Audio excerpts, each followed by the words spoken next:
नमस्कार दोस्तों। आज प्रस्तुत करती हूँ मुंशी प्रेमचंद्र की एक और सुप्रसिद्ध रचना माता का हृदय। तो चलिए शुरू करते हैं। माधवी के पति की 22 साल पहले मौत हो गई थी। उसके पास कोई धन दौलत नहीं थी और संपत्ति के नाम पर सिर्फ एक बेटा था जो इस वक्त जेल में बंद था। उसने अपने घर में अकेली पड़ गई थी। उसके आंसू पूछने वाला तक कोई नहीं था। माधवी ने बड़ी दुख तकलीफों को झेलते हुए अपने बच्चे को पाल पोस कर बड़ा किया था। अगर माँ बेटे को जुदा करने वाली मौत होती तो माधवी सब्र कर लेती और उसके मन में किसी के लिए क्रोध ना होता, लेकिन उन्हें जुदा करने वाले तो कोई और थे जिनके अत्याचारों को सहना उसके लिए मुश्किल हो रहा था। माधवी के मन में बार बार उन स्वार्थियों से बदला लेने का विचार घूम रहा था। माधवी के लिए उसका बेटा ही सब कुछ था, जिसे देखकर ही उसे जिंदगी में आगे बढ़ने का हौसला मिलता था। माधवी का बेटा सुंदर होने के साथ ही बहुत होनहार भी था। माधवी ने उसकी अच्छी परवरिश की थी। उसकी गली के सारे लोग उसके बेटे की तारीफ करते नहीं थकते थे और यहाँ तक कि स्कूल के अध्यापक भी उस पर जान छिड़कते थे। माधवी के बेटे का नाम आत्मानंद था। आत्मानंद ने दूसरों की दुख तकलीफें नहीं देखी जाती थी और लोगों की मदद करने के लिए वह हमेशा तत्पर रहता था। उसे देखकर कोई सोच भी नहीं सकता था कि वह कोई अपराध कर सकता है। माधवी भी यही सोच कर तड़पते हुए दिन काट रही थी कि आखिर उसका क्या अपराध था। आत्मानंद में गुणों का भंडार था। वह साहसी, निस्वार्थ और देश प्रेमी होने के साथ साथ कर्तव्य का पालन करने वाला इंसान था। साथ ही वो राजनीति में रुचि रखता था। वो बेबाक था और अपने राजनीतिक लेखों की वजह से सरकारी कर्मचारियों की नजरों में आ गया था। पुलिस भी उसकी हरकतों पर नजर रखती थी। पुलिस बस एक मौके की तलाश में थी ताकि वो उसे जेल की सलाखों के पीछे डाल सके। जिले में पड़े एक डाके ने उन सभी लोगों को आत्माराम को फंसाने का अवसर दे दिया जो उसे पसंद नहीं करते थे। से तार जुड़े होने का हवाला देकर आत्माराम के घर की तलाशी ली गई। जहां मिले कुछ पत्रों व लेखों को डाकों का मुख्य कारण बताते हुए उसे गिरफ्तार कर लिया गया। अपने आरोपों को सिद्ध करने के लिए पुलिस ने कुछ और युवकों को भी गिरफ्तार किया और आत्माराम को गिरोह का मुखिया करार दे दिया गया, जिसके बाद महीने भर तक मुकदमा चला और न जाने कहां-कहां से पुलिस ने ऐसे झूठे गवाह सामने लाकर खड़े कर दिए कि कोर्ट में आत्माराम समेत सभी युवकों को दोषी करार दे दिया गया और 4 साल की कठोर कारावास की सजा सुना दी गई। बेटे की हर सुनवाई में जा रही माधवी ने देखा कि इंसान का चरित्र कितना नीच हो सकता है और वह अपने स्वार्थ के लिए किसी को भी हानि पहुंचाने से नहीं चूकता। अपने बेटे को हथकड़ियों में पुलिस द्वारा जेल में ले जाते देख माधवी नहीं बेहोश होकर गिर गई, जिसके बाद कुछ भले लोगों ने उसे उठाकर तांगे में बैठाकर घर तक पहुंचाया। माधवी को जब होश आया तो उसे पूरा वाकया याद आया। अपने इकलौते सहारे से दूर होने का गम उसे खाए जा रहा था, जो उसे एक पल भी चैन से सांस तक लेने नहीं दे रहा था। कोई रास्ता न सूझने पर माधवी ने अपनी वेदना को ही प्रतिशोध में बदलने का फैसला लिया और अपने बेटे की यह दुर्दशा करने वाले लोगों से बदला लेना ही उसके जीवन का मकसद बना दिया। माधवी के मन में भी प्रतिशोध की ज्वाला धधक रही थी। वह बस यही सोच रही थी कि ऐसा क्या किए जिससे उन अत्याचारियों से बदला लिया जा सके। देर रात तक माधवी सोचती रही कि विधवा जीवन जीते 22 साल बीत गए, लेकिन अब उसे बाहर निकलना होगा। अपने अंतर्मन से माधवी कहने लगी कि इस दुनिया में अच्छे कर्मों की कोई जगह नहीं और हो सकता है कि ईश्वर ने भी निराश होकर उससे मुंह फेर लिया हो। तो ऐसे में उन अत्याचारियों को दंडित करने के लिए उसे ही कदम उठाना होगा। शाम का वक्त था। लखनऊ में एक बड़ा सा बंगला झिलमिलाती लाइटों से सजा था। जब दोस्तों की महफिल सजी थी और गाना बजाना हो रहा था, एक ओर मेज आतिशबाजियां से सजी थी तो दूसरी ओर तरह-तरह के पकवान रखे थे। बंगले के चारों ओर पुलिसकर्मी तैनात थे, क्योंकि यह बंगला पुलिस सुपरिटेंडेंट मिस्टर बागची का था। बागची ने एक बड़ा मार्ट केस जीता था, जिससे खुश होकर अफसरों ने उन्हें तरक्की दी थी। इसकी खुशी में जश्न मनाया जा रहा था। मार्के का केस, जिसमें पुलिस बेगुनाह युवकों को झूठे केस में फंसाकर जेल कर देती है। यहाँ आए दिन उत्सव होते रहते थे। महफिल में रौनक बढ़ाने के लिए मुफ्त में गाने बजाने वाले आतिशबाजियां और आधे दाम पर मिठाइयां व फल फूल उन्हें आसानी से मिल जाते थे। दौड़ धूप करने के लिए सिपाहियों की एक टुकड़ी हर वक्त उनके घर में तैनात रहती थी। महफिल में गाने बजाने का कार्यक्रम समाप्त होने के बाद मेहमान अब भोजन करने लगे थे। दुकानों में दावत का सामान ढोने वाले मजदूर उन्हें कोसते हुए वहां से चले गए थे। बस बाकी बचे मजदूरों के साथ एक बूढ़ी औरत वहां काम कर रही थी। वो बूढ़ी औरत चेहरे पर हल्की मुस्कान लिए अपने मन में ही मग्न थी। वह महिला और कोई नहीं बल्कि माधवी थी, जो बदला लेने के लिए मजदूर बनकर काम कर रही थी।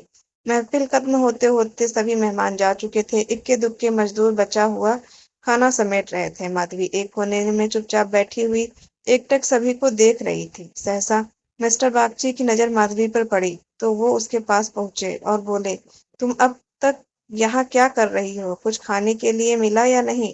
माधवी ने नजर उठाकर बागची को देखकर कहा, साहब खाना तो मिल गया, लेकिन मेरे पास जाने के लिए कोई जगह नहीं है। अगर आपको ऐतराज ना हो तो मुझे यही कोने में पड़े रहने दीजिए। माधवी की बात सुनकर बागची ने कहा, नौकरी कर लेगी बंगले में, बच्चे को पालना आता है क्या? बागची की बात सुनकर माधवी ने तपाक से बोला, जी साहब, बच्चों को अच्छे से खिलाना जानती हूँ। इसके अलावा घर के छोटे बड़े सभी काम कर सकती हूँ। बस मुझे एक मौका दीजिए। माधवी की ओर ध्यान से देखते हुए बागची ने कहा, ठीक है, तुम आज से ही काम शुरू कर दो। माधवी को बागची के बंगले में काम करते हुए 1 महीने से अधिक हो गया था।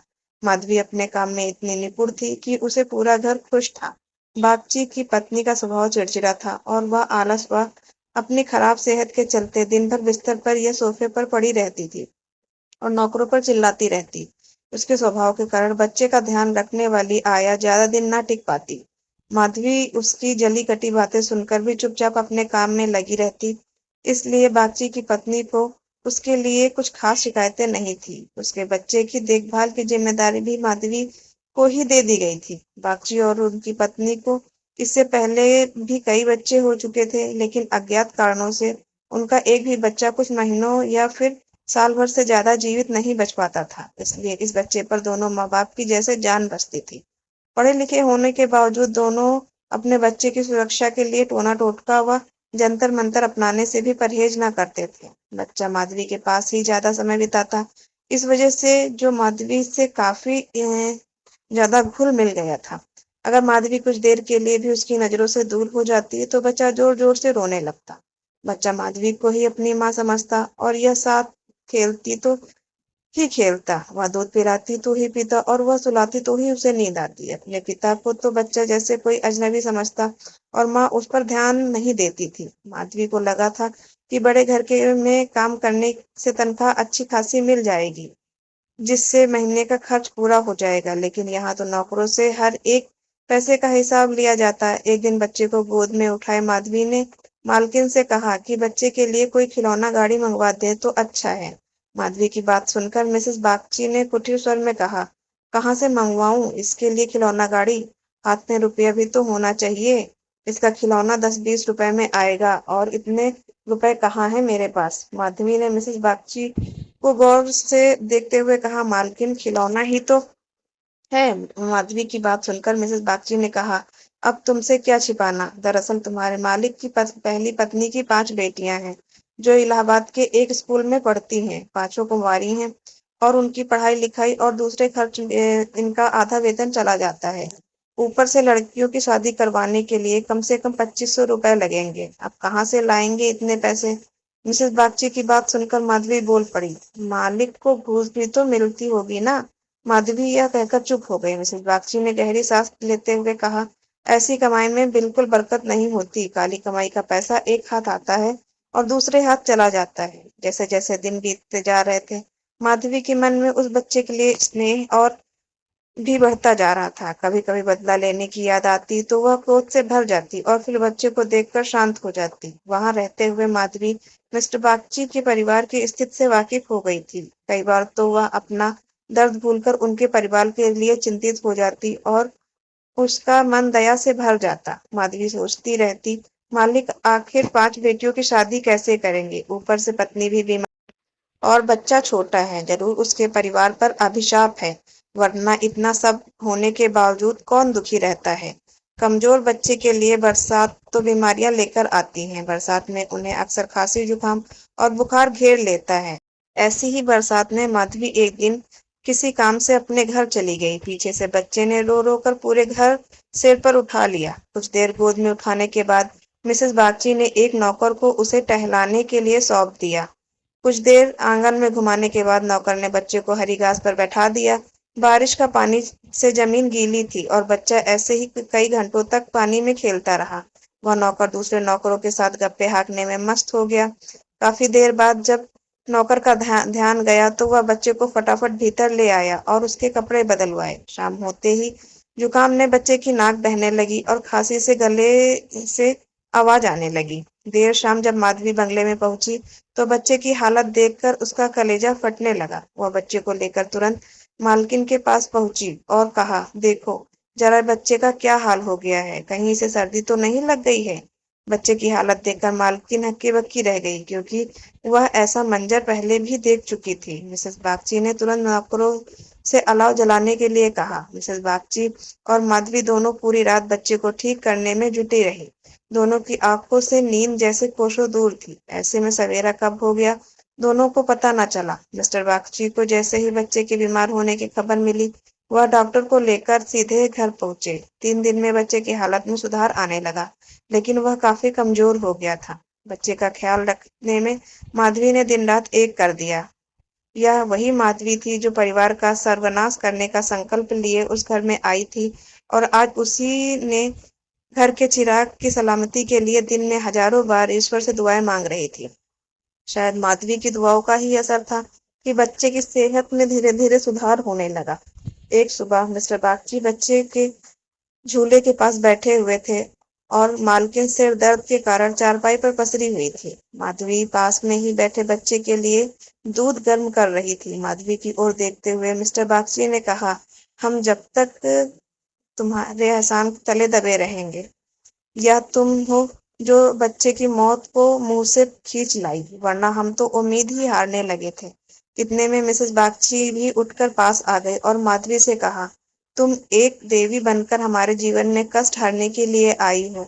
आज अगर तुम ना होती तो पता नहीं क्या अनर्थ हो जाता।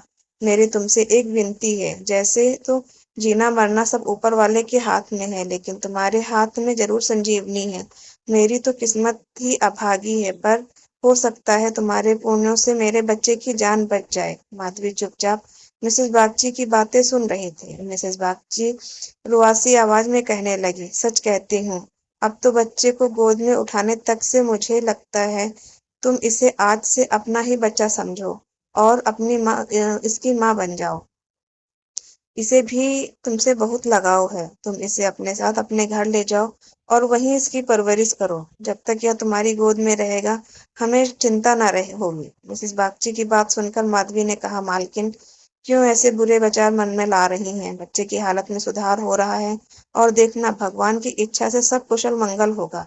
इतने में मिस्टर बागची बोल पड़े, नहीं बूढ़ी, मेरा दिमाग भले ही इन बातों को ढकोसला करार देता है, लेकिन मन का एक कोना इस पर विश्वास करना चाहता है। मेरी अपनी माँ ने मुझे पैदा होते ही एक धोबिन को बेच दिया था, क्योंकि मुझसे पहले मेरे 3 बड़े भाइयों की मौत हो चुकी थी। इसलिए मेरी जान बचाने के लिए उन्हें जो उचित लगा उन्होंने किया। अब यही हमारी है और हमसे जो बन पड़ेगा हम करेंगे। तुम इसे आज से अपना ही बेटा मानो और इससे साथ ले जाओ। हमें जब भी इससे मिलने का मन होगा चले आएंगे, और खर्च की चिंता न करना। इसकी पूरी परवरिश का खर्च हर समय समय पर तुम्हें भेजते रहेंगे। मिस्टर बागची ने कहा, मैं जिस पेशे में हूँ मुझे न चाहते हुए भी कई कुकर्म करने पड़ते हैं। झूठी शहादतें बनाकर निर्दोषों को फंसाना पड़ता है। उनकी और उनके परिवार की न जाने कितनी बद्दुआएं मेरे सिर पर हैं। मैं जानता हूँ कि बुराई का फल कभी अच्छा नहीं हो सकता, लेकिन मैं लोभ में ही आ जाता हूँ। अगर मैं ये सब ना करूँ तो नालायक करार देकर निकाल दिया जाऊंगा। अंग्रेजों के जहाँ 100 खून भी माफ होते हैं, लेकिन हम हिंदुस्तानियों की एक गलती भी हमें भारी पड़ सकती है। इसलिए मेरी विनती है कि हमारे बेटे को स्वीकार कर लो। माधवी को भी उस बच्चे से बेहद लगाव था, इसलिए वह खुशी खुशी मान गई। गदगद होते हुए माधवी ने कहा, आप दोनों की अगर यही इच्छा है तो मैं बच्चे को अपनाने के लिए तैयार हूँ। मुझसे जो बन पड़ेगा मैं करूंगी। मेरे भगवान से बस यही दुआ है कि हमारे बच्चे को वो अमर करे। बड़ी देर से बच्चा आराम से झूले में सो रहा था। चादर से उसका मुंह ढका हुआ था। माधवी ने दूध गर्म करके बच्चे को पिलाने के लिए जैसे ही उसके मुंह से चादर को हटाया, उसके मुंह से जोर से चीख निकल गई। बच्चे का शरीर पूरी तरह ठंडा हो चुका था और चेहरा पीला पड़ा था। माधवी ने जल्दी से बच्चे को गोद में उठाकर सीने से चिपका लिया और जोर जोर से रोने लगी। बालक सभी को छोड़कर भगवान के पास जा चुका था। दिन भर पूरे घर में मातम पसरा रहा और रोने की चीख पुकारों के साथ जैसे पूरा घर कौंध गया हो। मिस्टर बागची और उनकी पत्नी का भी रो रो कर बुरा हाल था। माधवी, जो खुद बच्चे को खोने के दर्द से तड़प रही थी, उन दोनों को सांत्वना दे रही थी। माधवी उनसे कह रही थी, अगर उसके बस में होता तो अपने प्राण देकर भी बच्चे को बचा लेती, लेकिन ऐसा संभव नहीं था। माधवी, जो अपना बदला लेने आई थी, ममता के बंधन में बंधकर स्वयं दुख लेकर जा रही थी। सच कहते हैं कि माँ का दिल दया का सागर होता है। माँ वही देवी होती है जिसकी निर्मलता को कोई भी मैला नहीं कर सकता। कहानी से सीख। माँ की ममता का पूरी दुनिया में कोई मोल नहीं। माँ अपने बच्चे की तड़प नहीं देख सकती और बच्चे की ममता के आगे वह अपना सब क्रोध भूल जाती है। वहीं यह कहानी यह सीख भी देती है कि इंसान को कभी लालच नहीं करना चाहिए और ना ही किसी को दुख देना चाहिए। आप सबको ये कहानी कैसी लगी, मुझे कमेंट करके अवश्य बताइएगा। और ऐसी ही रोचक और प्रेरणादायक कहानियों के लिए मेरे चैनल पे बने रहिए। Please like, share and subscribe my channel. Bye bye, thank you.